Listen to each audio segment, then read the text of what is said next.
वो सिकंदर ही कहलाता है, हारी बाजी को जीतना जिसे आता है।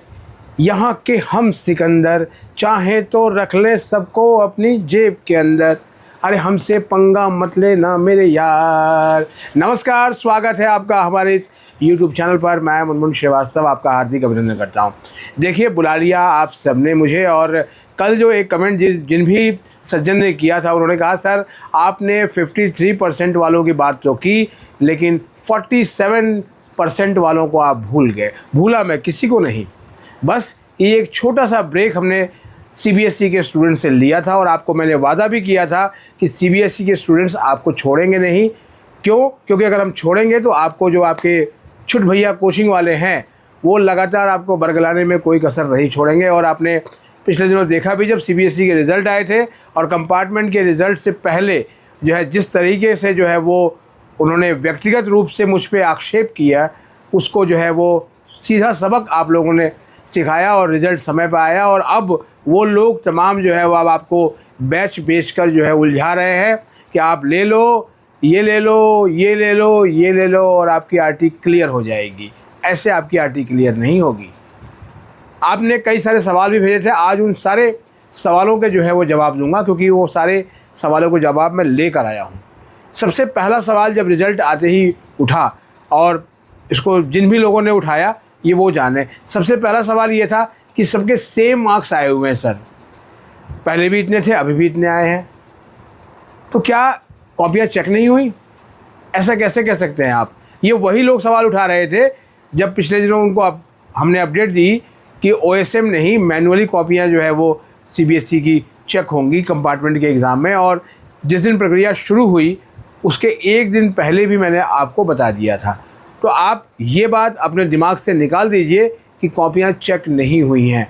कॉपियाँ सबकी चेक हुई हैं, लेकिन जो कॉपियाँ चेक हुई हैं आपके मार्क्स उतने के उतने ही रह गए।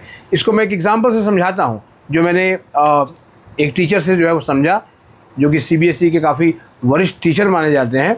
उन्होंने कहा कि सर मान लिया कि बच्चे के पहले 16 या 17 आए थे किसी पेपर में, और उसमें उसकी RT आ गई। उसने उस समय के सवाल किए थे, इस बार भी उसने जो है वो सवाल किए। इस बार MCQs उसके अच्छे हो गए, लेकिन बाकी डिस्क्रिप्टिव में वो फिर उतने ही आए, लिहाजा वो उसी रहा। और इस बार का अगर रिज़ल्ट का एनालिसिस करें तो जो बच्चे जिनकी RT क्लियर होने से रह गई है, उन स्टूडेंट के जो नंबर्स हैं वो ज़्यादातर जो स्टूडेंट्स हैं वो 9 नंबर से लेके और 18 नंबर के ब्रैकेट में है। 16-17 से ऊपर जितने भी गए हैं उन सबको जो है वो ग्रेस दे दिया गया। जी हाँ, ग्रेस वर्ड मैंने इसलिए आपको बोला क्योंकि ये भी बाद में कहा गया कि ग्रेस मार्क्स नहीं मिले, और सर आपने कहा था कि ग्रेस मार्क्स दिए गए हैं।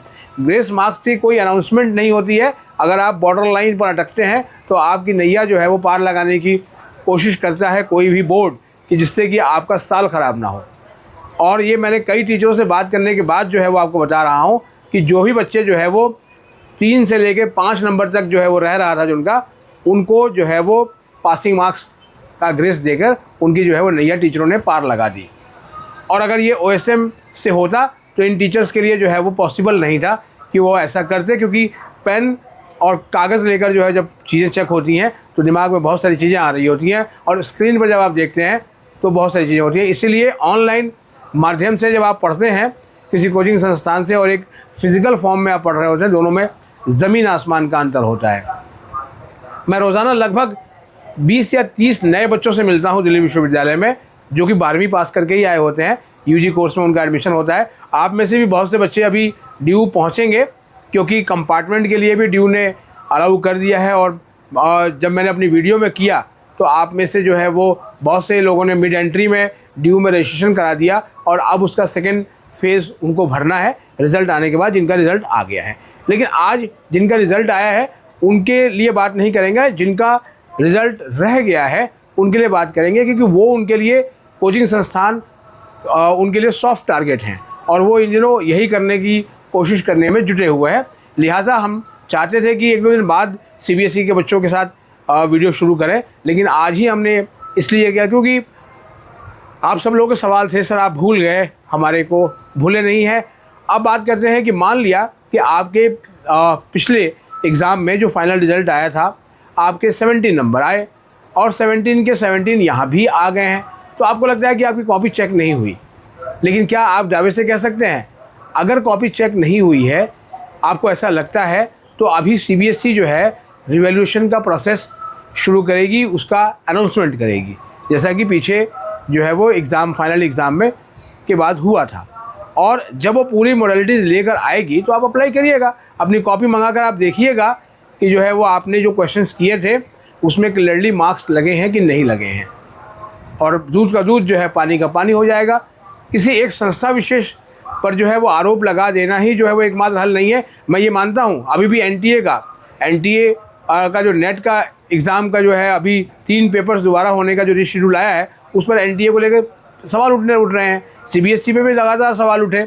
NTA और CBSE ये 2 संस्थाएं ही इस साल जो है वो सबसे अधिक चर्चा में रही हैं और अभी लगातार चर्चा में हैं जब तक कि अगला 2027 का एग्ज़ाम नहीं होता। 27 का जिक्र इसलिए कर रहा हूँ कि जिनकी अभी दोबारा जो है वो फिर से RT आ गई है, यानी कि रिकम्पार्टमेंट आ गई है, उनके लिए क्या मौके हैं। वो जो है वो मुंह छुपा के जी रहे हैं, और गाना है ना, ठीक है, ना सर झुका के जियो और ना मुंह छुपा के जियो, और गमों का दौर भी आए तो मुस्कुरा के जियो। ये आपके जीवन का पहला सेटबैक है, जहां आपको कंपार्टमेंट मिली, आपने जो है फिर से कंपार्टमेंट का एग्ज़ाम दिया और फिर से आपकी कंपार्टमेंट आ गई, तो अब यही मौका है दुगने बेस से आपको अपनी तैयारी करने का।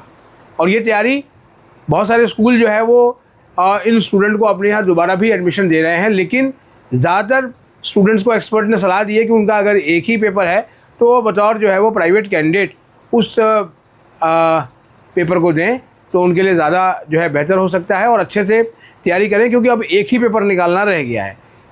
2 बार आप उसी पेपर को दे चुके हैं, पहले फाइनल में और उसके बाद कंपार्टमेंट में। तो अब आपका उस पेपर पर जो है वो बेस क्लियर हो जाती है और आप उन पॉइंट्स को देखें कि कहाँ पर आपको कमी रह गई, कौन सी चीज़ें जो है वो आप नहीं कर पाए।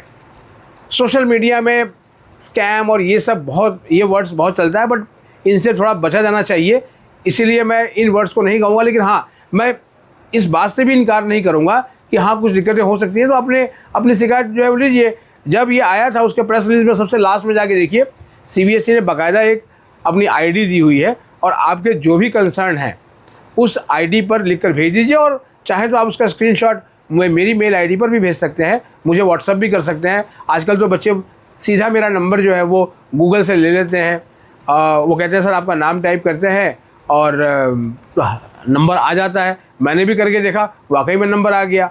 तो आप उस नंबर पर जो है आप भेज दें, लेकिन जो है वो आप मायूस मत हो, क्योंकि अब हम जो है ना कुछ एक्सपर्ट्स के साथ मिलकर आपको जो है वो ज़रूर गाइड करेंगे और उन स्टूडेंट्स को भी गाइड करेंगे जो अभी क्लास 12 में आए हैं और अब अगले साल परीक्षा देंगे। और मेरा ये करने का उद्देश्य सिर्फ़ और सिर्फ ये है कि ये जो छोटे भैया जो कोचिंग चलाने वाले लोग हैं, ठीक है, उनको जो है वो बाहर का रास्ता दिखाया जाए, क्योंकि वो स्टूडेंट्स को इन्फॉर्म करने के बजाय उन्हें जो है बरगलाने की कोशिश ज़्यादा कर रहे हैं, और उसका सीधा उद्देश्य यही होता है कि आपके पापा मम्मी की जेब से कैसे जो है वो कितना पैसा वो झटक लें। लेकिन यहाँ ऐसा कोई उद्देश्य नहीं है।